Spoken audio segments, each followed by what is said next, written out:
नमस्कार, आप देख रहे हैं हमारा विशेष कार्यक्रम फंडनामा। मैं हूं पंकज मटपाल और आज मेरे साथ हैं एक बेहद खास मेहमान, आईसीआईसीआई प्रूडेंशियल म्यूचुअल फंड के senior fund manager mister Mitul Kalawadia. Mitul ji नमस्कार और स्वागत है आपका इस कार्यक्रम में। धन्यवाद। मितुल जी, हम ऐसे समय में मिले हैं आज जब पिछले 2 दिन से मार्केट में थोड़ी सी तेजी दिखाई दे रही है, लेकिन अगर बात की जाए ओवरऑल तो हमने यहाँ पर काफ़ी उतार चढ़ाव का माहौल देखा है। तो अब क्या लगता है यहाँ से मार्केट में तेजी ये जो है वो ऐसे ही बनी रहेगी या फिर ये उतार चढ़ाव का जो माहौल है ये कुछ समय तक ऐसे ही रहने वाला है? देखिए, उतार चढ़ाव का माहौल रहेगा, ये व्यू है मेरा। बट अगर आप 2008 भी देखें या प्रीवियस भी अगर कोई भी मंदी वाले पीरियड देखेंगे, तो उस मंदी वाले पीरियड में भी बेयर मार्केट रैलीज आती है। तो 2008 में भी काफ़ी 2-2 हफ्ते की शार्प रैलीज आई थी। इन बिटवीन करेक्शन चालू था और उसके बीच में भी बहुत शार्प रैलीज आई है। काफ़ी सारे स्टॉक्स में वैसे रैलीज आती है। तो एक साथ वन वे डाउन नहीं होता है। करेक्शन होएगा या उतार चढ़ाव चलता रहेगा तो चलता रहेगा।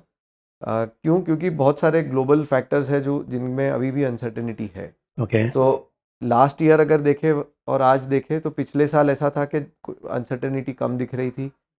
सबको एक स्टेबल ग्लोबल एनवायरनमेंट दिख रहा था। फिर उसके बाद इंडिया इलेक्शन के बाद एक स्टेबल इंडिया ऑपरेटिंग एनवायरनमेंट दिख रहा था। तो वो एक स्टेबिलिटी जो विजिबिलिटी थी, आज वो विजिबिलिटी स्टेबिलिटी से अनसर्टनिटी हो गई है। और जो अननोन फैक्टर्स होते हैं उसमें जनरली वॉलेटिलिटी आती है। ओके। नोन फैक्टर्स अगर आपने प्रिडिक्ट कर रहे हैं तो उसमें जनरली वॉलेटिलिटी नहीं आती है। मार्केट जनरली उसको प्राइस इन कर लेता है। तो either through a sharp correction या फिर एक एप्रिसिएशन से वो प्राइस इन हो जाता है, कोई भी नोन इवेंट्स हो, आइदर पॉजिटिव हो या नेगेटिव हो। अनसर्टेनिटी एक ऐसा होता है कि जहाँ पे क्या करना है वो क्लियर नहीं होता है। सही बात है। और डेली एक आपके पास एक नई न्यूज़ आती है या नया कुछ एक सिनेरियो आता है, तो उस सिनेरियो को मार्केट प्राइस इन करने की ट्राई करता है, आइदर वो पॉजिटिव हो या नेगेटिव हो। सो जनरली नेगेटिव में वो प्राइस इन फियर के साथ होता है। तो रियल इम्पैक्ट उसका एक्स होगा, बट मार्केट इम्पैक्ट उसका एक्स इंटू समथिंग हो जाएगा। तो उससे थोड़ा सा ज़्यादा ही होता है। कम बाद में फिर रियलाइज़ होगा कि ये कम होना था। आप कोविड में भी देखेंगे तो ऐसे ही हुआ था। पहले कोविड के बाद एक फियर ज़्यादा था, सेकेंड राउंड ऑफ कोविड में, जहाँ पे एक्चुअल नंबर ऑफ डेथ्स ज़्यादा हुई थी, but impact on the market was much lower. Okay. तो ये अनसर्टेनिटी का ज़्यादा इम्पैक्ट होता तो आपका मतलब ये है कि मार्केट में जो वॉलेटिलिटी है है। वो अभी बनी रहेगी, बनी ऐसा रही। कह सकते हैं? तो ये एकदम। साल अगले 6 महीने से 12 महीने और देखने हैं। ओके। तो कैसे ग्लोबल इकोनॉमी सेटल डाउन होती है उसके हिसाब से फिर देखा जाएगा। तो मतलब ये थोड़ी तेजी देखकर ज़्यादा लालच नहीं करना चाहिए, ये सोच के कि अब शायद यहाँ से पॉजिटिव ही सब कुछ हो और पैसा एकदम से इन्वेस्टर्स पूरा लगा दें। तो आप ये कहना चाह रहे हैं कि थोड़ा सा यहाँ पर सतर्क रहने की ज़रूरत है। यस। ओके। अच्छा, ये बात तो इक्विटी की है। और अगर हम बात करें डेट साइड में, तो क्योंकि रेट कट हमने अभी मतलब देखा है, आगे भी शायद उम्मीद की जा सकती है, फिर बहुत सारे ग्लोबल रीजन्स भी हैं। ऐसे में डेट मार्केट की बात की जाए तो क्या आउटलुक रहेगा? डेट मार्केट में देखिए ऐसा है कि इंडिया और ग्लोबल दोनों जगह पे थोड़े से कॉन्फ्लिक्टिंग सिनेरियोज हैं। यूएस में क्या है कि वो अपना एक फिस्कल कंसोलिडेट करने की ट्राई कर रहे हैं। कर पाएंगे कि नहीं वो देखना है। अगर कर पाएंगे तो उनके वहाँ पे भी स्कोप होगा रेट कट करने का। अगर वो नहीं हो पा रहा है तो उनका डेट का जो रोल ओवर आएगा उसमें वॉलेटिलिटी बढ़ने की संभावना है। और चाइना यूएस का रिलेशनशिप, क्योंकि वर्ल्ड में अगर आप देखेंगे तो 2 या 3 कंट्री है जो बहुत बड़े करंट अकाउंट सरप्लस में है। जो करंट अकाउंट सरप्लस में है वो ग्लोबल जो दूसरे करंट अकाउंट डेफिसिट कंट्रीज़ है, जैसे इंडिया है, यूएस है और दूसरे कंट्रीज़ है, उनके फाइनेंसिंग वो लोग जनरली करते हैं। तो यूएस चाइना रिलेशनशिप कैसे बिल्डअप होते हैं ओवर द नेक्स्ट 2-3 मंथ्स, उससे हमको एक अंदाज़ा आएगा कि डेट मार्केट के लिए क्या आउटलुक होगा। अगर ये रिलेशनशिप बेहतर नहीं हो पा रहे और ख़राब हो जाएंगे तो वो रोल ओवर शायद कम रेट पे नहीं होके हायर रेट पे हो सकता है। गॉट तो इट। एक वो रिस्क ध्यान में रखना है। यहाँ से कैसे होगा वो तो समय के साथ थोड़ा आगे जाके ही पता गॉट चलेगा। It. But that is one risk के जो आज मार्केट में ध्यान से देखना चाहिए। समझ अगर वो नहीं हुआ, समझो कि अगर यूएस में टैरिफ और वगैरह के चक्कर में वहाँ पे एक प्राइस इंक्रीज की बात चलेगी, क्योंकि जो इम्पोर्टर्स है या जो मैन्युफैक्चरर्स है उनके कॉस्ट बढ़ रहे हैं, तो उनको पास ऑन करना पड़ेगा अपने कंज्यूमर को। अब वो कर पाते हैं अपने कंज्यूमर को पास, तो इन्फ्लेशन आएगा, बट इन्फ्लेशन के साथ ग्रोथ स्लो डाउन का एक रिस्क है। तो उसके साथ कैसे वहाँ की सेंट्रल बैंक बैलेंस करेगी बिटवीन द टू? क्या वो वन टाइम टैरिफ्स को एक वन टाइम इम्पैक्ट समझ के इन्फ्लेशन को इग्नोर करके स्लोइंग डाउन ऑफ ग्रोथ के लिए रेट कट करेंगे? दैट इज़ समथिंग टू सी। तो एक थोड़ा सा डिसीजन पैरालिसिस का स्कोप है कि जहाँ पे सेंट्रल बैंक थोड़ा और रुक के डेटा देखने के बाद एक्ट करना चाहेगा, और अगर वैसे हुआ तो ग्रोथ स्लो डाउन होते रहेगा। Got it. मितुल जी, आप बहुत ऑनेस्ट हैं। एक्चुअली अक्सर देखा है कि फंड मैनेजर्स बहुत पॉजिटिव रहते हैं मार्केट पर। मैंने आपसे पूछा इक्विटी के बारे में, तो भी वहाँ पर आपने कहा कि अनसर्टनिटी है। डेट के बारे में आपने कहा कि समय बताएगा। तो और ये मुझे भी लगता है कि सही बात है। जो मार्केट है यहाँ पर अनसर्टनिटी तो है ही। तो ऐसे में मैं सीधा आता हूँ एक फंड पर, क्योंकि आप वैसे तो कई फंड मैनेज करते हैं, लेकिन ICICI Prudential equity and debt fund जो कि हाइब्रिड फंड है, और ऐसे मार्केट में हाइब्रिड फंड की इंपॉर्टेंस और भी बढ़ जाती है। तो आप मुझे इस फंड के बारे में बताइए कि आपके क्या स्ट्रेटजीज रहती हैं इक्विटी एंड डेट फंड को मैनेज करने को लेकर। वैसे तो खैर क्योंकि इक्विटी एलोकेशन मिनिमम 65% मैंडेटरी है, बट आप कैसे डिसाइड करते हैं एलोकेशन? और सेक्टर्स की बात करें इक्विटी में, तो इस वक्त पर कौन कौन से सेक्टर्स हैं और क्या स्ट्रेटजी आपकी रहती है? और जो भी पूरा इसके बारे में, या हम मार्केट कैप की बात भी करें विद इन इक्विटी, तो वो कैसे आप डिसाइड करते हैं, तो वो थोड़ा सा मुझे आप बताइए। नहीं, ये तीनों बहुत ही रेलेवेंट क्वेश्चन है। जनरली हाइब्रिड फंड्स में ये तीन महत्वपूर्ण क्वेश्चन है कि आप डेट और इक्विटी का मिक्स कैसे चेंज करते हैं। इसके अलावा और क्या क्या किया जा सकता है, क्योंकि ये डाइवर्सिफाइड फंड होते हैं, तो इसमें large cap, mid cap, small cap का एलोकेशन भी चेंज बिल्कुल। किया जाता है। और एक तीसरा जो तरीका होता है अल्फा जनरेट करने का, वो होता है एक सेक्टर और स्टॉक सिलेक्शन से आप जो पोर्टफोलियो बुके ऑफ स्टॉक्स का बनाते हैं, उससे क्या आउटपुट आएगा। तो तीनों पे बात करेंगे। तो पहला डेट और इक्विटी, एक हमारी डिसिप्लिन प्रोसेस है जहाँ पे हम ओवर डिफरेंट वैल्यूएशंस को लेके और कुछ मैक्रो इंडिकेटर्स को लेके हम अपना डेट और इक्विटी को बिटवीन 65 से लेके 80 के बीच में इसको चेंज करते हैं। ओके। तो अगर आप हिस्टोरिकली पिछले 5-7 साल से देखेंगे, तो ऑन मार्केट जहाँ पे वैल्यूएशंस बहुत हाई है, हमारा इक्विटी लेवल हमने कम किया है। पिछले 12 महीने में भी आप देखेंगे, तो ऑन द वे अप जब भी मार्केट ऊपर जा रहा है, वैल्यूएशंस बढ़ते जा रहे हैं, तो सिस्टमेटिकली डिसिप्लिन वे में हम उसको नीचे अपना इक्विटी लेवल को लेके आते हैं। और जैसे ही मार्केट्स करेक्शन होते हैं, वैल्यूएशंस रीजनेबल होने लग जाते हैं, तो वापस से हम अपना इक्विटी लेवल बढ़ाना शुरू करते हैं। तो ये एज अ प्रोसेस हम लोग कंटिन्यूसली डायनामिकली को मैनेज करते हैं। दूसरा है mid cap, small cap, large cap. यहाँ पे भी हम लोग इसको डायनामिकली मैनेज करते हैं।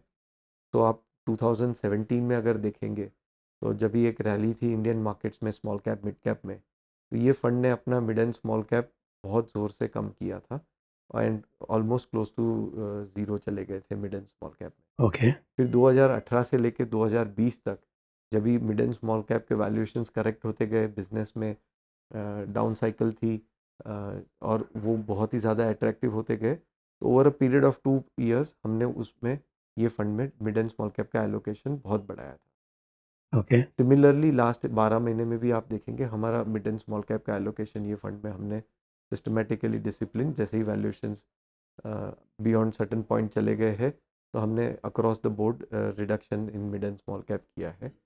और अगेन वापस से ये प्रोसेस है, आप इट इज़ अ प्रिडिक्टेबल, अगर मिड एंड स्मॉल कैप एक पॉइंट के बाद बहुत ज़्यादा अट्रैक्टिव हो जाएंगे तो हम बढ़ा बढ़ाएंगे, देंगे। और वापस अगर एक्सपेंसिव हो जाते हैं यहाँ से फर्दर तो हम रिड्यूस भी करेंगे। तो ये एक तरीका है। ये दो तरीके से एक आपका अल्फ़ा आता है, और एक तीसरा होता है स्टॉक सिलेक्शन का, जो हर अपने एक फंड मैनेजर्स की अपनी अपनी स्टाइल होती है। करेक्ट। तो यहाँ पे हम जो एक स्ट्रैटेजी, 2-3 स्ट्रैटेजी जो फॉलो करते हैं, वो है, पहला तो एक कॉन्ट्रेरियन स्टाइल है। तो कॉन्ट्रेरियन स्टाइल का सिंपल तरीके से अगर समझाया जाए तो कई बार अच्छे स्टॉक्स में कुछ बुरी न्यूज़ आती है।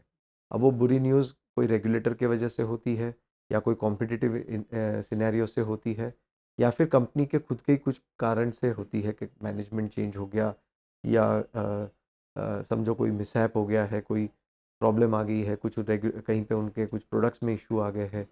तो ये सारे जो न्यूज़ होते हैं they give you good opportunity. So एक सिंपल तरीके से कहा जाए तो बुरी न्यूज़ अच्छे प्राइस लाती है, अच्छे प्राइस से अच्छा रिटर्न बनता है।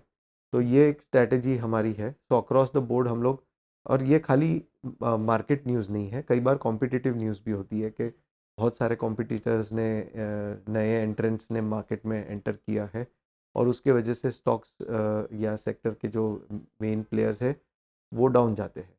तो वहाँ पे हम फिर एसेस करते हैं कि वैल्यूएशंस क्या है। अगर वैल्यूएशंस बहुत अट्रैक्टिव हो गए हैं तो हम उसमें वो सारे सेक्टर्स और स्टॉक्स में अपना एलोकेशन बढ़ाना शुरू करते हैं। और कई बार बहुत ही शॉर्ट टर्म सी स्ट्रैटेजी होती है कि जो न्यूज़ था, इम्पैक्ट था, उसका बहुत शॉर्ट टर्म इम्पैक्ट रहा। कई बार ये सारी चीज़ों को प्ले आउट होने के लिए 2-3 साल लग जाते हैं। तो अकॉर्डिंगली हम लोग अपना sizing over a period of time decide करते हैं कि वैल्यूएशंस क्या है, उस हिसाब से साइजिंग को कैसे बढ़ाया जाए over a period of time. Got it. एक ये तरीका है। दूसरा तरीका ये होता है कि काउंटर सिक्लिकल। तो काउंटर सिक्लिकल अगर आप देखेंगे, हर सेक्टर की एक अपनी साइकिल होती है, लाइफ बिजनेस साइकिल। कईयों की 20-20 साल की साइकिल होती है, कईयों की 10 साल की होती है, कुछ कुछ सेक्टर्स जैसे मेटल्स वगैरह होते हैं उसमें 3 से 5 साल की साइकिल होती है। और एक बड़ी साइकिल के अंदर छोटी मिनी साइकिल्स भी होती है।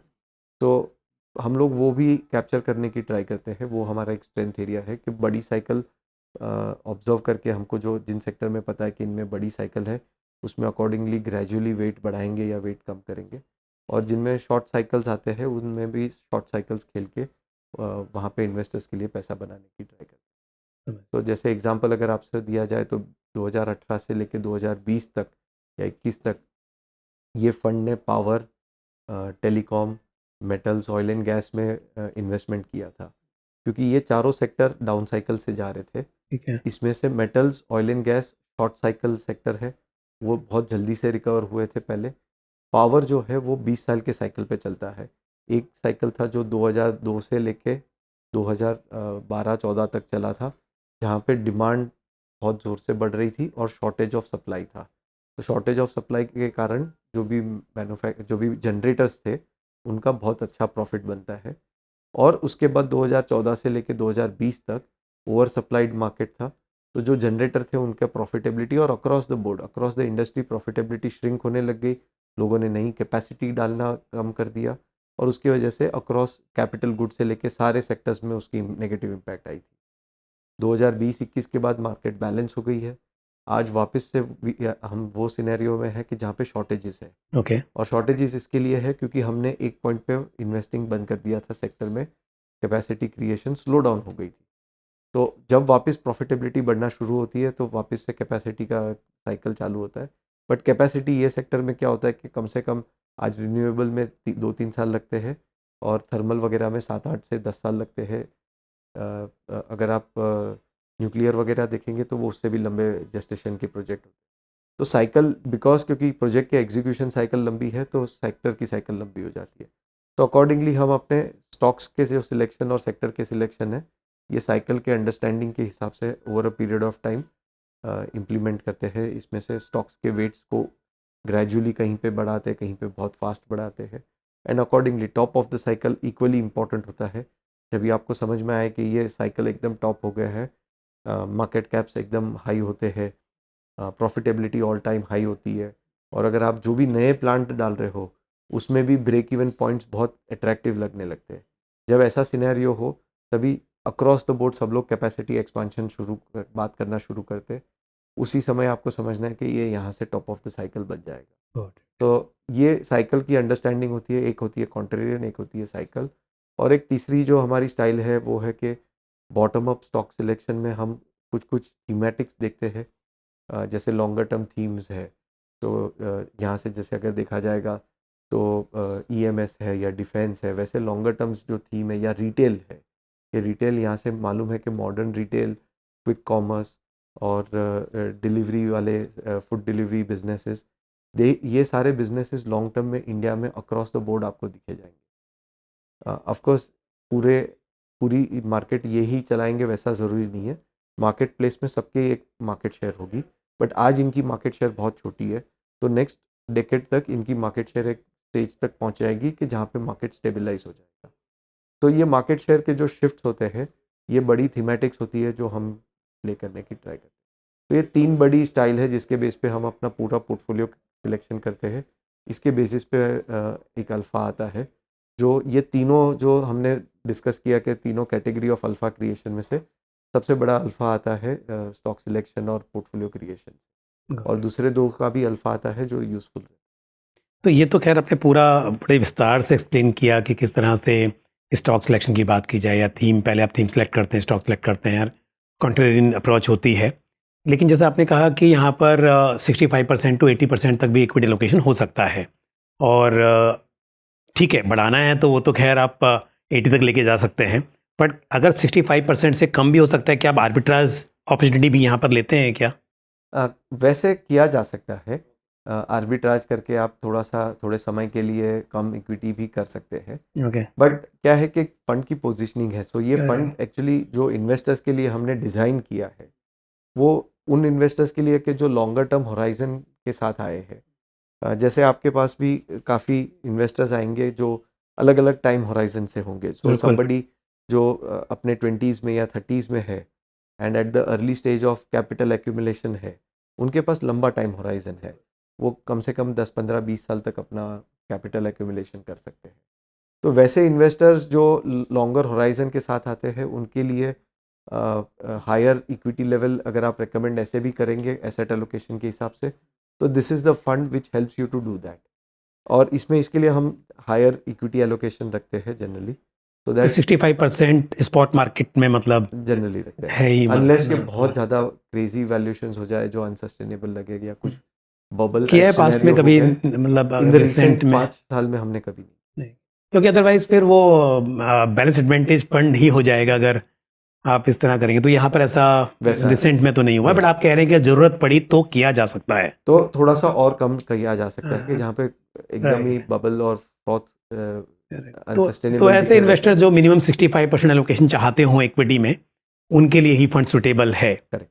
करेक्ट। प्लस दूसरा क्या होता है कि ये एक हाइब्रिड की एक खूबियत है, ये फंड बहुत लंबे समय से ऑलरेडी मार्केट में रहा है, तो इसकी लॉन्ग हिस्ट्री भी अवेलेबल है परफॉर्मेंस वाइज चेक करने के लिए कि कैसा क्या करता है।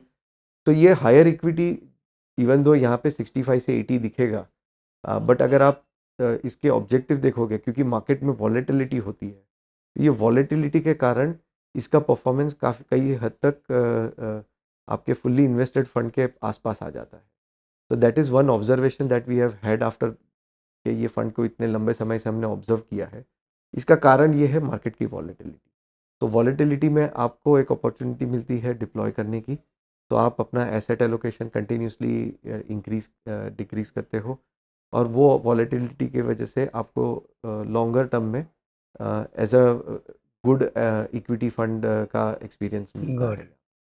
तो थोड़ा एक बात बताइए मुझे कि आपने फंड में ये तो बताया कि अल्फा जनरेट करने के लिए क्या क्या करते हैं, लेकिन रिस्क मैनेजमेंट और स्पेशली बात की जाए आईसीसी प्रूडेंशियल म्यूचुअल फंड जब फंड हाउस, तो क्योंकि मैंने निमेश सर के साथ भी पॉडकास्ट किया, मैंने पहले कई फंड मैनेजर्स के साथ में, तो हमेशा एक बात समझ में आती है कि आप लोग as a fund house risk management पर काफ़ी फोकस्ड रहते हैं।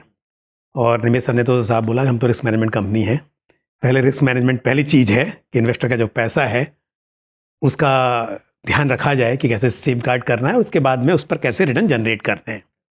तो अब मैं क्योंकि आपसे बात कर रहा हूँ, तो आप मुझे बताइए कि इस फंड में रिस्क मैनेजमेंट के लिए आप क्या क्या स्ट्रेटजीज अप्लाई करते हैं, कैसे आप कोशिश करते हैं कि डाउन साइड प्रोटेक्ट करने की कोशिश की जाए। तो जैसे पिछले अगर 12 से 24 महीने की बात करें, तो जैसे वैल्यूएशंस मार्केट में रिस्क क्या होता है, परमानेंट लॉस ऑफ कैपिटल, वो 2 तरीके से आता है। एक तो आपने कहीं पे स्टॉक सिलेक्शन में गड़बड़ कर दी या सेक्टर सिलेक्शन में, स्टॉक सिलेक्शन में, या मैनेजमेंट या कंपनी को परखने में गड़बड़ कर दी, तो वहाँ से सबसे बड़ा रिस्क आता है। That is permanent loss of capital. दूसरा एक रिस्क आता है कि आपने बिजनेस के जो सिलेक्शन किए हैं वो डाइंग बिजनेस निकले। तो ये दो बड़े वैल्यू ट्रैप्स या बिजनेस ट्रैप्स है जो आपको अवॉइड करने हैं, कि poor management, poor business quality. Selection of stock मतलब वो आपका एक वहाँ पे है। होना चाहिए। तो वो as a fund house level पे वहाँ पे हमारी काफ़ी रिग्रेस प्रोसेसेस है, कि हमारे कंटिन्यूसली वही थिंकिंग में होता है कि क्या हम जो बिज़नेस ले रहे हैं, क्या वो डाइंग बिजनेसेस है, क्या वो बिजनेसेस की लाइफ है। एक सिगार बट भी होता है कि जहाँ पे डाइंग बिजनेस है पर आपको दिख रहा है कि बहुत ज़्यादा अट्रैक्टिव है, तो आप एक शॉर्ट टाइम के लिए लेके आप उसमें से वापस से निकल भी जाते हैं। तो वो भी एक करते हैं हम, बट वो कॉन्शियस एक थिंकिंग होती है कि क्या साइजिंग करनी है फंड में, क्या रिस्क ले रहे हो, वो रिस्क के सामने आप क्या साइज बनाते हो पोर्टफोलियो का। तो वो एक कंटिन्यूस बेसिस पे थिंकिंग होती है कि क्या ये स्टॉक राइटली वैल्यूड है, कि क्या ये स्टॉक फ्रॉड है। तीसरा एक तरीका जगह होता है जहाँ पे एक लॉस ऑफ कैपिटल बहुत बड़ा होता है। वो होता है कि अगर आप कोई बबल या फ्रॉथ वाले सेक्टर में या स्टॉक में at the top of the cycle अगर आप इन्वेस्ट कर देते हो थिंकिंग कि ये थीम बहुत बड़ा हो जाएगा, तो वहाँ से एक बहुत लंबे अरजे समय तक वो सेक्टर या थीम आपको रिटर्न बना के नहीं देती है। एक पिछले हिस्ट्री में अगर देखें तो 2000 के आसपास डॉट कॉम बबल हुआ था, तो डॉट कॉम स्टॉक सबको लगते थे कि यही फ्यूचर है। मुझे याद है वो एक्चुअली वो फ्यूचर तो है। आज 10 अगर रुपए आप की यानी भी देखोगे 2 रुपए आ गई थी म्यूचुअल फंड्स में, वो भी देखा था हमने। तो वो एक फ्रॉथ होता है कि जहाँ पे वैल्यूएशंस बहुत ही ज़्यादा अनसस्टेनेबल हो जाते हैं, उनसे दूर रहना है। ओके। दूसरा एक ये होता है कि और दूसरा सिमिलर एग्जांपल था कि साइकिल्स का होता है कि आप टॉप ऑफ द साइकिल पे, टॉप ऑफ द साइकिल और टॉप ऑफ द वैल्यूएशन दोनों अगर आप ले लेते हो तो वहाँ पे भी रिस्क बढ़ जाता है। तो 2008 में पूरा कैप गुड्स इंफ्रा वाला जो था, top of the cycle and top of the valuation, तो वहाँ से भी वो सेक्टर ने बहुत लंबे अरजे समय तक आपको रिटर्न नहीं दिया। तो ये हो गई स्टॉक्स और उसकी बात। दूसरा जो हम तरीके से अपना रिस्क मैनेज करते हैं वो है कि जैसे मैंने आपको समझाया कि मिड कैप स्मॉल कैप का एलोकेशन चेंज, तो एक्चुअली वो एक रिस्क मैनेजमेंट स्ट्रेटेजी है कि जब भी आपके स्टॉक्स की वैल्यूएशंस बहुत ज़्यादा फ्रॉथ हो गई और मिड एंड स्मॉल कैप्स में एक्सपेक्टेशंस अर्निंग्स की बहुत हाई हो गई है, कि लोगों को लगने लग जाता है कि ये स्टॉक्स बहुत फास्ट ग्रो करेंगे। ऑफकोर्स कुछ कंपनियां करेगी, बट उनके सामने उसका क्या वैल्यूएशंस दिया जा रहा है, और जब वो वैल्यूएशंस बहुत ही हाई हो तो वो भी एक जो सेक्टर है और स्टॉक्स में जो फ्रॉथ हमने बात की साइकिल के पॉइंट ऑफ व्यू से, यहाँ पे भी वैसा वो एक रिस्क बन जाता है। तो मिड एंड स्मॉल कैप की भी एक साइकिल होती है, तो मिड एंड स्मॉल कैप की साइकिल पे अगर आप टॉप अवॉइड कर पाते हो तो वो एक बहुत ही महत्वपूर्ण रिस्क मैनेजमेंट स्ट्रैटेजी। ओके, तो सही मार्केट सेगमेंट को चुनना सही चुनना। समय पर वो इम्पोर्टेंट है। वो इम्पोर्टेंट। ओके, और दूसरी जैसे एक और इसमें मैं बात कहना चाहूँगा कि स्मॉल कैप लोग बोलते हैं कि बहुत लंबे समय में अच्छा रिटर्न देते हैं, बट अगर आप स्मॉल कैप का 2008 पीक से या 7 पीक से रिटर्न देखेंगे तो बहुत लंबे समय तक वो लार्ज कैप्स के रिटर्न को नहीं पहुंच पाए थे। वो करीबन 10 साल के ऊपर चल गया था, तब जाके वो लार्ज कैप के और स्मॉल कैप के परफॉर्मेंस आसपास आ पाए थे। तो ये डेटा पॉइंट्स अगर आपके ध्यान में है कि कैसे लॉन्गर टर्म में साइकिल्स बिहेव करी है पास्ट में और ग्लोबली कैसे ये सब साइकिल्स बिहेव करी है, तो आपके रिस्क मैनेजमेंट फ्रेमवर्क और टाइट हो जाते हैं। तो आपको एक इंसाइट मिलती है जो आप उसको इम्प्लीमेंट करेंगे फंड में, तो आपका actually you can protect a lot of wealth for the investors. पर मिड कैप स्मॉल कैप काफ़ी मतलब अपने टॉप से काफ़ी करेक्ट हो चुके हैं, पर अभी भी आपको क्या लग रहा है कि अभी थोड़ा और टाइम लगेगा स्टेबल होने के लिए? हाँ, सो इसमें दो है। अर्निंग्स एक्सपेक्टेशन सी प्राइस करेक्शन तो हुआ है, उसमें कोई डाउट नहीं है, बट प्राइस करेक्शन के साथ साथ क्या हुआ है कि अर्निंग्स करेक्शन का भी एक विजिबिलिटी दिख रही है। तो अभी भी जैसे हमने पहले बात की कि यहाँ से ग्लोबल और डोमेस्टिक इकोनॉमी में थोड़ी सी अनसर्टनिटी है। अनसर्टन एनवायरनमेंट में क्या होता है कि आपकी जो अर्निंग्स की एक्सपेक्टेशन है वो मीट नहीं होती। और फिर एक और चीज़ जो मिड एंड स्मॉल कैप में आज अभी भी होना जो बाकी है, एक होता है सेक्युलर स्टॉक्स या जो कंपनीज जिनकी ग्रोथ बहुत ही जिनकी ग्रोथ के लिए कुछ बहुत ज़्यादा मैक्रो एनवायरनमेंट का सपोर्ट नहीं लगता है, वो कंपनीज अपने आप ही अपना ग्रोथ लेके आती है। और कुछ कंपनीज होती है जो एक सिक्लिकल बास्केट होता है कि जिनकी ग्रोथ इकोनॉमिक ग्रोथ से बहुत ज़्यादा लिंक्ड होती है। तो अगर आप आज भी देखेंगे तो ये जो सिक्लिकल बास्केट है उनका valuation is not like a cyclical basket, उनका वैल्यूएशन आज कुछ सेक्युलर स्टॉक्स के जैसे लग रहा है। तो आप इवन दो आप बोलोगे कि चलो कुछ ग्रोथ कंपनीज के कंपैरिजन में इनका डिस्काउंट है, बट वो डिस्काउंट नहीं, इनके हिस्टोरिकल वैल्यूएशन से आप कंपेयर करोगे तो ये बहुत ज़्यादा प्रीमियम पे आज भी ट्रेड कर रहे हैं। तो ये सिक्लिकल एक बास्केट है जिसमें थोड़ा सा रिस्क अभी भी और बाकी है। कुछ कंपनीज जो अपना मार्केट शेयर गेन करेगी, कुछ अपना जो ग्रोथ लेके आएगी, वो स्टॉक शायद और अपने आप अच्छा करता रहेंगे। But overall as a basket अभी भी ये बास्केट यहाँ पे रिस्क है, यहाँ पे अर्निंग्स कट के कारण थोड़ा सा और करेक्शन आ सकेगा। जैसे पहले बात की, करेक्शन लीनियर नहीं होता है, बेयर मार्केट रैलीज होती है, देर आर पीरियड के जहाँ पे वो अच्छा वापस करे, एक आध दो क्वार्टर अच्छा करके वापस खराब भी कर सके, तो ये वॉलेटिलिटी तो रहे। तो आपका एलोकेशन इस वक्त पर लार्ज कैप में ज़्यादा है ज़्यादा इस है। फंड में। आपने बहुत सारी बातें बताई कि किस तरह से आप स्टॉक सिलेक्शन को लेकर, थीम को लेकर, लेकिन क्योंकि ये एक हाइब्रिड फंड है और आपने कहा कि इक्विटी एलोकेशन यहाँ पर कई बार हायर साइड पर भी होता है, 80% तक भी आपने कहा कि हो सकता है। तो ऐसे में अगर हम बात करें कि ये भी एक रिस्क हो सकता है ना कि अपने इक्विटी एलोकेशन ज़्यादा रखा हुआ है, पर इन्वेस्टर एक्सपेक्ट कर रहे हैं कि हाइब्रिड फंड है और ये 65-35 रहेगा, तो अ, कभी ये रिस्क बहुत बड़ा रिस्क बन सकता है कि आपका एलोकेशन ज़्यादा है इक्विटी में और मार्केट काफ़ी करेक्ट हो गया, इक्विटी मार्केट करेक्ट हुआ, उसका नुकसान हुआ फंड को, ऐसा कुछ हो सकता है? या आप कह रहे हैं कि उसके लिए भी मतलब कुछ आपका रिसर्च इस तरह की है कि ये शायद गलत नहीं जाएगी आपकी कॉल? तो इसमें टाइम होराइजन का क्वेश्चन है।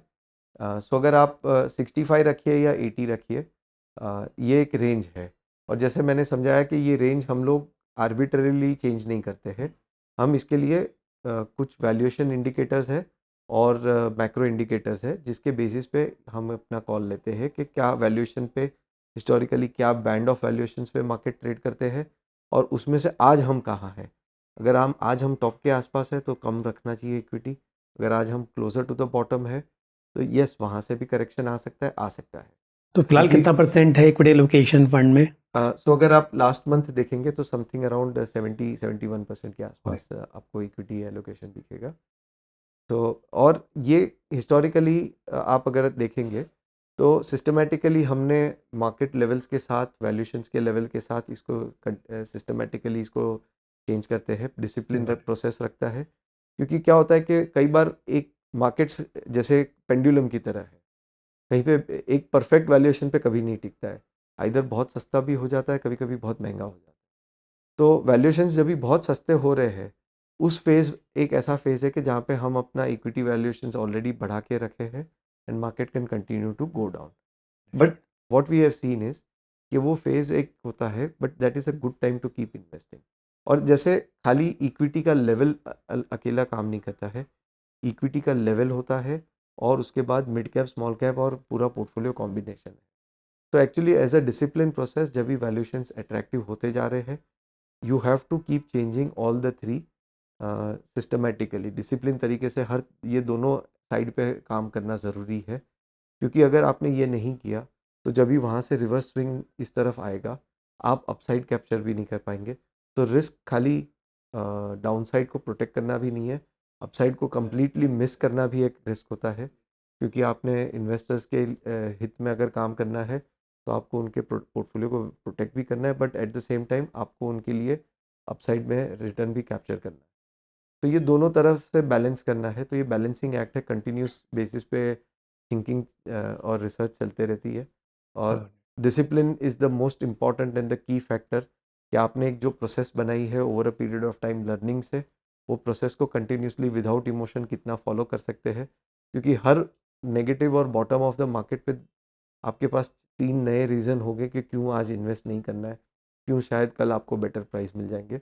बट सिस्टमेटिक अप्रोच एक बेटर उसका आउटकम आता है over a long period of time.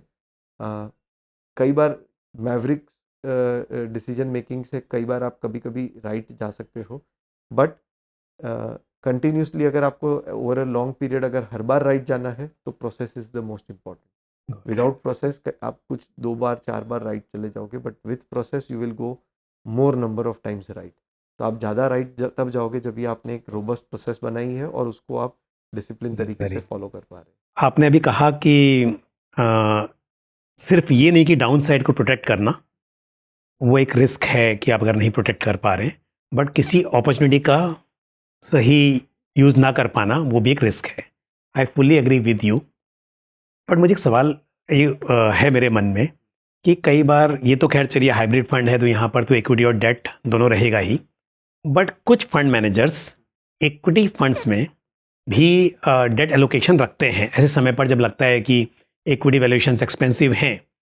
तो ऐसा देखा गया है कि काफ़ी डेट एलोकेशन बढ़ा देते हैं इक्विटी फंड के अंदर। अब हो सकता है कि ये डिसीजन अच्छा हो जाए कि इक्विटी मार्केट करेक्ट हो और क्योंकि आपका एलोकेशन डेट में था तो आपको नुकसान कम होगा। बट इसका अदर वे भी हो सकता है कि आपने सोचा था कि इक्विटी मार्केट में करेक्शन आया और नहीं आया और इक्विटी मार्केट में रैली आ गई तो आपने अपॉर्चुनिटी मिस कर दी। तो ऐसे में शायद इन्वेस्टर ये सोचेंगे कि इक्विटी फंड में ये सोचकर इन्वेस्ट किया था कि इक्विटी फंड है, 2-5% कैश में रहना एक अलग बात है, बट यदि आपने 15% के आसपास 10% के आसपास इक्विटी एलोकेशन रखा है, सीधी सी बात है अगर इसका फायदा मिल गया तो कोई कुछ नहीं पूछेगा, बट ये अगर गलत साबित हो गया, सही साबित नहीं हो पाया, तो इन्वेस्टर को राइट है पूछने का। तो इस चीज को आप कैसे लेते हैं? पहली बात तो क्या अगर आप किसी इक्विटी फंड को मैनेज कर रहे हैं, हम आपके ही दूसरे फंड्स की बात करें तो क्या कभी आप ऐसा करते हैं कि उसमें काफी बड़ा पोर्शन का आपका कैश में है, ऐसा आपने कभी किया है, करते हैं? दूसरी बात, अगर आप नहीं भी करते तो आप क्या सोचते हैं इस बारे में, ये मुझे पर्सनली आपसे जानना है। नहीं, ये बहुत बहुत ही बहुत ही बढ़िया सवाल है अगर आप मुझसे पूछे तो। और as a fund house ICICI Pru mutual fund में हमने इस पे बहुत थिंकिंग विचार किए हैं, और ये विचार के बाद हमने जो अपनी प्रोसेस बनाई है वो इस तरह से बनाई है कि जो हाइब्रिड फंड है उसमें इन्वेस्टर्स के साथ पहले से कम्युनिकेट किया गया है बिल्कुल। कि यहाँ पे हम इक्विटी और डेट के बीच में एलोकेट करेंगे वैल्यूएशंस को लेके। और जो कि कुछ इन्वेस्टर्स होते हैं कि जो अपने आप अपना एसेट एलोकेशन करना चाहते हैं और वो हम पे रिलाई नहीं करना चाहते, उन इन्वेस्टर्स के लिए प्योर इक्विटी फंड्स जब भी हम रन कर रहे हैं तो वहाँ पे वो उनके लिए वो प्योर इक्विटी ऑब्जेक्टिव समझो। अगर मैं जैसे डिविडेंड यील्ड रन कर रहा हूँ प्योर इक्विटी फंड, तो वो प्योर इक्विटी के तरफ से हम रन करते तो हैं। कितना कैश तक अब आपका उसमें किसी टाइम पे बिटवीन 0 to 10 कैश हो चेंज कर सकते हैं। So the range is very small, बहुत छोटा सा एक रेंज रखते हैं कि जहाँ पे हम कैश में रह सकते हैं, रह सकते हैं। अगेन वहाँ पे भी मिड कैप स्मॉल कैप से आप रिस्क मैनेज कर सकते हैं। सो हर फंड डिफेंसिव और में डिफेंसिव और अग्रेसिव, और सेक्टर्स आपको कौन से अवॉइड करने हैं वैल्यूएशंस को लेके वगैरह। तो ये काफ़ी सारे टूल्स आपके पास ऑलरेडी वहाँ पे भी अवेलेबल है जिससे आप एक कंपेयर टू योर बेंचमार्क आप बेटर कर सकते हैं। तो वी ट्राई टू इंश्योर कि हम वो तरीका वहाँ पे ट्राई करते हैं कि हम बेंचमार्क से कैसे एक कॉल लेके अच्छा करने की ट्राई करें। एट द सेम टाइम कि जो हमने कॉल लिया है अगर हमको रियलाइज़ हुए कि हमारे कॉल में कुछ एरर्स है जो आप कंटिन्यूसली देखेंगे, तो वो एरर्स को कैसे रेक्टिफाई किया। कुछ समय के लिए ये रिस्क मैनेजमेंट स्ट्रेटजीज फेल भी हो सकती है कि जहाँ पे मार्केट वन साइड बबल में चला जावे, तो अगर वो बबल फेज में जा रहा है तो वहाँ पे आप एक कुछ समय के लिए आप रॉन्ग जाएंगे, या पोलराइजेशन हो जाती है मार्केट में, जैसे 2018 से 20 में हुई थी एक बार कि कुछ सेक्टर्स है जिनके वैल्यूएशंस ऊपर चलते हैं, कुछ सेक्टर और बाकी पूरा पार्ट ऑफ द मार्केट बहुत ही चीप होने लग जाता है। तो ऐसे अगर कुछ डिसलोकेशन मार्केट में आती है, डिसरप्शंस हो जाती है मार्केट में, जिसकी वजह से आपके जो नॉर्मल फ्रेमवर्क्स है वो नहीं चलते, तो वो कुछ समय तक आपको वो पेन लेना पड़ता है। तो वहाँ पे पेशेंस रख के आपको अपने रैशनल थिंकिंग पे भरोसा रख के ये आपको कॉल लेना है कि ठीक है, रैशनलिटी सेज कि ये चीज़ आपको नहीं करनी चाहिए, तो उसको अवॉइड करना ही बेटर है। अब कह रहे हैं क्योंकि इक्विटी फंड की तरह ही मैनेज करते हैं और हाइब्रिड फंड ही हाइब्रिड रहेगा। फंड की तरह ही करते हैं। तो अक्रॉस आप हमारे देखेंगे तो इक्विटी फंड और हाइब्रिड फंड्स को है। और जो फंड्स में कुछ इक्विटी फंड्स है जहाँ पे कैश एलोकेशन थोड़ा सा ज़्यादा भी रखा जाता है, बट वो ऑलरेडी क्लियरली कम्युनिकेटेड रहता है टू द इन्वेस्टर फ्रेटर्निटी के ये यहाँ पे ये तरीके से मैनेज किया जाएगा। तो it is already pre communication actually जो होता है, और कम्युनिकेशन विद द इन्वेस्टर, ये बहुत ही क्रूशियल है। ये सो दैट बहुत आपकी ही एक्सपेक्टेशन, जैसे आपने कहा एग्जैक्टली कि अगर आप एसेट एलोकेशन खुद करना चाहते हैं और हमारे से फंड का हाँ। अल्फा चाहते हैं वर्सेस द बेंचमार्क, तो हमको वो डिलीवर करना है, नॉट के कॉम्प्लिकेट करके कि आपके एसेट एलोकेशन पे हम और एक एसेट एलोकेशन रन करें। हम वो ऑब्जेक्टिव। ये क्वेश्चन मेरे मन में मतलब पर्सनली है, क्योंकि अगर मैं सोचता हूँ कि 30% डेट 70% इक्विटी है और उस 70% में भी आपने 15% 20% डेट में रख दिया, तो हो सकता है कि मुझे पसंद नहीं आए। और स्पेशली अगर मैं इन्वेस्टर्स की बात करूँ तो सीधी सी बात है, नुकसान नहीं हो रहा है, आपको उसका फ़ायदा हो गया तो कोई क्वेश्चन नहीं पूछेगा। बट इसका उल्टा भी हो सकता है। तो ऐसे में तब अच्छा लगता है जब दो फंड्स को कंपेयर करते हैं, आप देखते हैं कि एक फंड ने गिरावट में उनको ज़्यादा नुकसान नहीं हुआ, तो आपको लगा कि फंड मैनेजर ने अच्छी कॉल ली। बट ये उल्टा भी पड़ सकता है, तो इक्विटी फंड है तो उसके इक्विटी फंड की तरह ही मैनेज किया जाए तो नहीं, हो सकता जरूरी नहीं है है। कि हर बार इक्विटी की तरह मैनेज किया जाए। अगर आप अपने इन्वेस्टर्स को ऑलरेडी पहले से कम्युनिकेट प्री कर दे रहे कम्युनिकेट हैं। कर रहे हैं कि ये इसको हम इस तरीके से कम्युनिकेट खेलिए कैसे जाएगा, करेंगे, मतलब उसका क्या तरीका है? तो वो फंड अगर अगर वो मैनेजर्स एक फ्लेक्सी कैप फंड है, हाँ अब फ्लेक्सी कैप फंड की एक स्ट्रेटजी, मतलब जो मैंडेट है वो तो यही है कि मिनिमम 65% एलोकेशन आपका इक्विटी में होना इक्विटी चाहिए, equity and equity related correct instruments में। करेक्ट तो जो 35% है वो विद इन इक्विटी आप भी कर सकते हैं, आप चाहें तो अगर देखा जाए पूरा 35% डेट में भी कर सकते हैं। बट ऐसा जनरली होगा नहीं कि 35% डेट होगा इन जनरल। तो वो कम्युनिकेट कैसे करना है, बिकॉज इन्वेस्टर तो यही सोच रहा है कि मेरा ये फंड अगर फ्लेक्सी कैप है तो इसके अंदर मोस्टली मतलब 90% 95% इक्विटी ही होगा। तो इसके दो आउटपुट है, दो तरीके हैं। एक तो फंड मैनेजर खुद या फंड हाउस खुद प्रोएक्टिवली पब्लिक कम्युनिकेशन में ही ये डिस्क्लोज करते हैं, और दूसरा क्या है कि हमारे जो जो फंड फैक्ट शीट्स आती है, डिस्क्लोज होती है, राइट, उसमें एक्चुअल फैक्चुअल डेटा भी है। तो थोड़ा सा फंड का अगर हिस्टोरिकल एनालिसिस करेंगे तो आपको दिख जाएगा कि ये ओके। फंड ने कैसे बिहेव किया है। अगर वो फंड पास्ट में भी इक्विटी और डेट के बीच में कॉल लेते हैं, तो उन्होंने वो स्ट्रैटेजी बना के रखी हुई है वो फंड के लिए, and that is how they will do it. तो अगर तो पास्ट की हिस्ट्री चेक करने से और उनके कम्युनिकेशन चेक करने से ये बहुत ही क्लियरली विजिबल हो जाता है कि उन वो करना क्या चाहेंगे। तो वंस एक इन्वेस्टर अगर थोड़ा सा वो ग्लांस कर लेंगे तो उनको एक आइडिया आ जाएगा कि यहाँ पे ये इस तरीके से किया जाएगा। फिर अकॉर्डिंगली वो अपने नीड्स के हिसाब से, अगर वो उनको वो स्ट्रैटेजी सूट होती है, उनकी जो नीड्स है वहाँ पे फुलफिल हो रही है, तो वो वहाँ इन्वेस्ट कर सकते हैं, और अगर नहीं हो रही है तो वो दूसरे फंड्स के लिए तो देख आप सकते हैं उन्हें आपको हिस्टोरिकली मतलब ये देखना होगा कि कैसे फंड कैसे मैनेज किया किया गया गया है। है। बिकॉज अगर क्या वो हम कैश कॉल लेते हैं, नहीं नहीं लेते लेते हैं, क्या हैं। वो ग्लोबल इन्वेस्टिंग करते हैं या नहीं करते हैं, क्या वो सेक्टोरल स्क्यूड बेट्स लेते हैं कि नहीं लेते हैं, क्या वो बेंचमार्किंग स्टाइल से फंड चला रहे हैं, ग्रोथ स्टाइल से चला रहे हैं।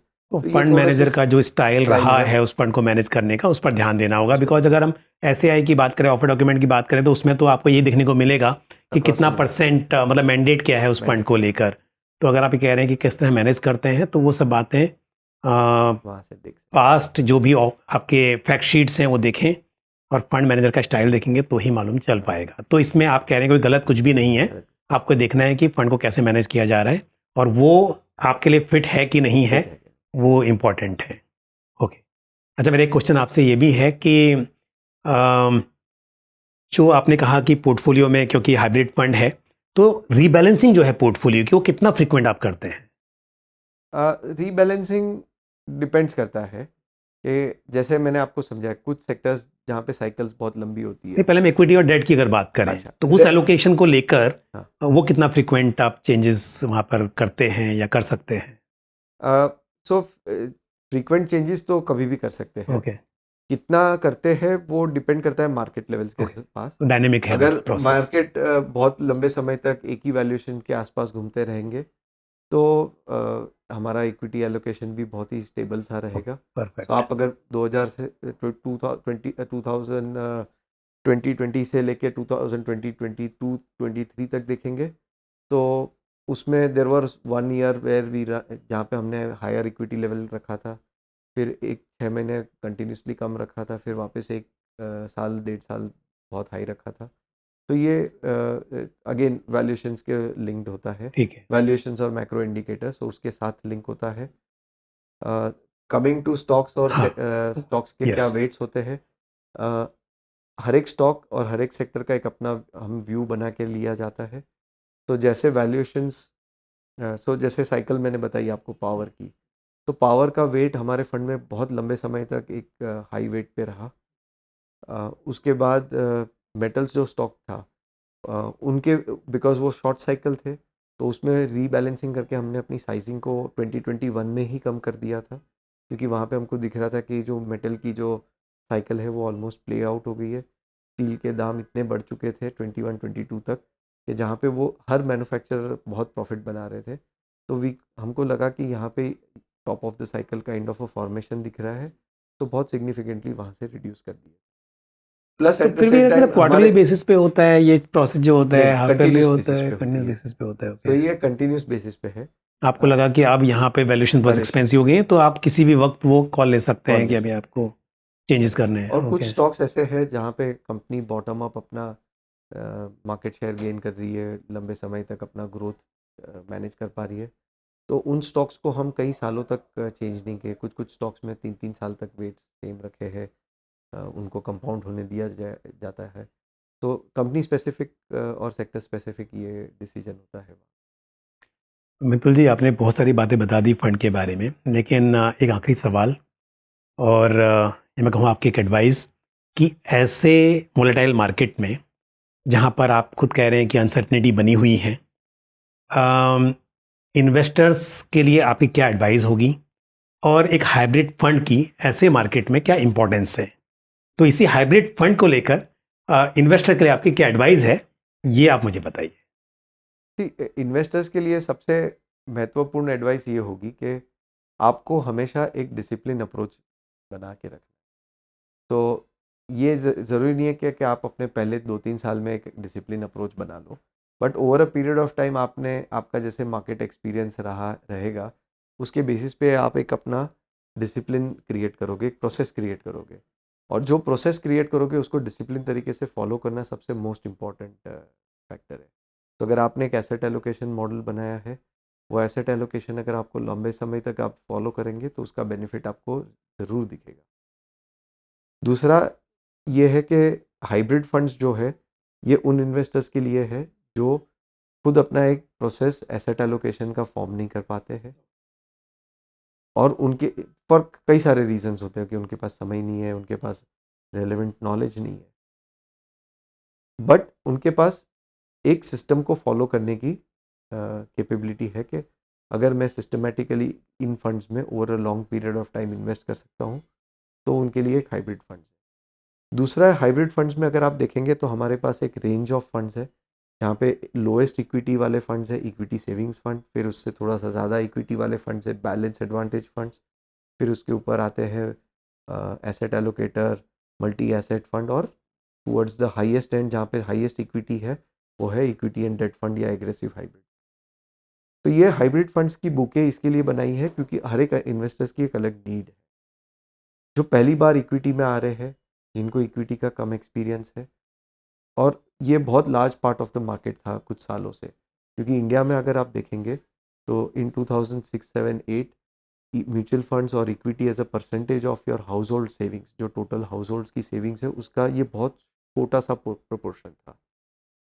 आज टू अ लार्ज एक्सटेंट ये प्रोपोर्शन बढ़ गया है, बट काफ़ी सारा पैसा जो था वो रियल एस्टेट या आपके बैंकिंग डिपॉजिट्स में वगैरह में जो low risk and low risk है बट अश्योर्ड रिटर्न टाइप्स के जो प्रोडक्ट्स थे उसमें जाता था। ये जो एक इक्विटी और जो इक्विटी रिलेटेड प्रोडक्ट्स है ये assured returns kind of product नहीं है, ये वॉलेटाइल प्रोडक्ट है, बट इनमें लॉन्गर टर्म की कंपाउंडिंग विथ रिस्क बेटर रहती है क्योंकि ये बिजनेस के साथ लिंक्ड है।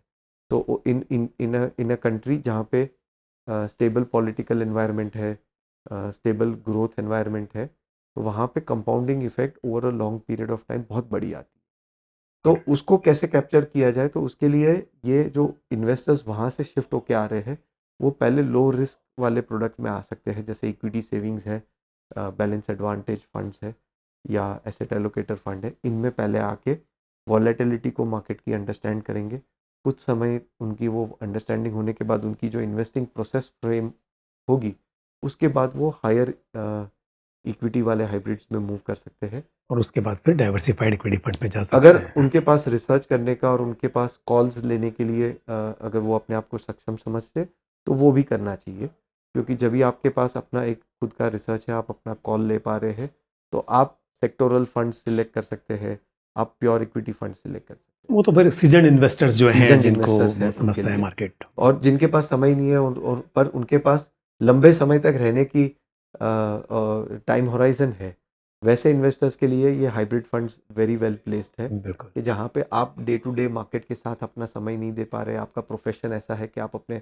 बिजनेस या प्रोफेशन में फुल्ली इन्वॉल्व है, आपके पास समय नहीं है ये करने के लिए, तो ये बहुत ही बेहतरीन एक्सपीरियंस क्रिएट करेगा इन्वेस्टर्स के लिए।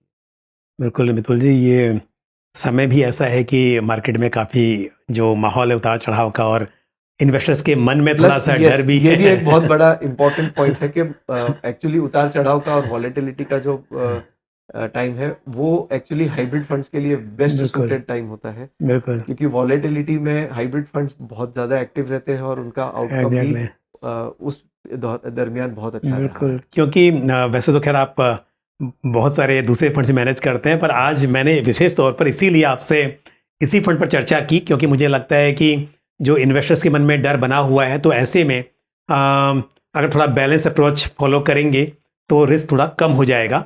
और आपने फंड को बहुत ही सरल भाषा में एक्सप्लेन कर दिया है। मुझे लगता है कि इससे इन्वेस्टर्स को और भी कॉन्फिडेंस आएगा।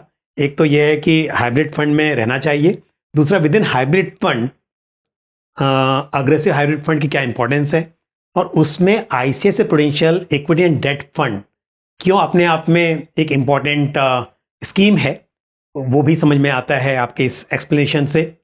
तो बहुत बहुत धन्यवाद आपका कि आपने समय निकाला, बहुत ही डिटेल में प्रोडक्ट को एक्सप्लेन किया, मार्केट आउटलुक बताया। तो इससे हमारे व्यूअर्स को काफ़ी फ़ायदा मिलेगा, इन्वेस्टर्स को बेनिफिट मिलेगा। तो एक बार फिर से आपका बहुत बहुत धन्यवाद। धन्यवाद आप। तो आज हमने मार्केट के ऊपर चर्चा की और साथ ही मितुल जी से समझा कि इस वोलेटाइल मार्केट में हाइब्रिड फंड की क्या इंपॉर्टेंस है। मुझे उम्मीद है कि ये पूरी चर्चा बड़ी इंटरेस्टिंग रही और आपको ये सब पसंद आया होगा। आपका कोई भी सवाल या सुझाव हो तो आप कमेंट बॉक्स में पोस्ट कर सकते हैं। आज के लिए बस इतना ही। इसी के साथ मुझे भी दीजिए इजाज़त। अगले एपिसोड में फिर किसी इंपॉर्टेंट टॉपिक के साथ आपसे मुलाकात होगी। नमस्कार।